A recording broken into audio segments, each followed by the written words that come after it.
مطمئن باش برادر احمد که انقلاب برای دیگرگون کردن وضعیت در تاجیکستان یک هفته هم طول نمیکشد.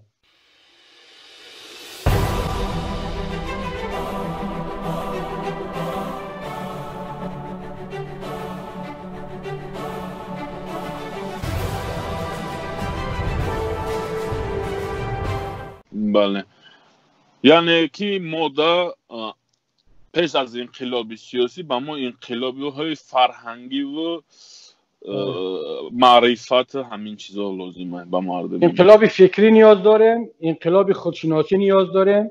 اگر این مرحله را گذشتیم مطمئن باش برادر احمد که انقلاب برای دیگرگون کردن وضعیت در تاجیکستان یک هفته هم طول نمیکشد. چون که اگر ما انقلاب بدون انقلاب فکری کنیم، انقلاب کوچک بدون انقلاب فکری و فرهنگی باشد، همون لیبیا می شود.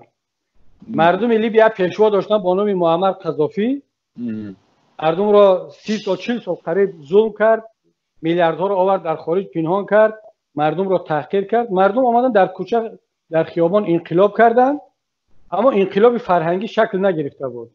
پیشوا را از بردن، خودشان شروع کردن به درگیری ضد یکدیگر. ما نیاز داریم که یک چند سال دیگر، حالا خدا کنه که چند سال نکشه، ممکن که من وقت رو سال میگم، ملت الکی خودشناسی ملت اگر خوب کار کنیم، ما و شما فعال باشیم، جوانان تاجیک، ملت تاجیک ممکن در یک مدت کوتاه به یک مرحله خودشناسی برسن و احساس کنن که دیگر نیاز به پیشوا ندارن، نیاز به این غلامی ندارن. در اون صورت میتونه در یک سال، در 2 سال این تغییرات فکری که شکل گرفت، ما دیگر اون تغییرات در خیابان، در کوچه کار دشواری نیست، صورت میگیرد. اما اگر ما ببینیم که نه، هنوزم اون انقلاب فکری فرهنگی شکل نگرفته است، رخ نداده است، من فکر میکنم که دعوت به انقلاب خیابانی یک کاری ریسکدار هست.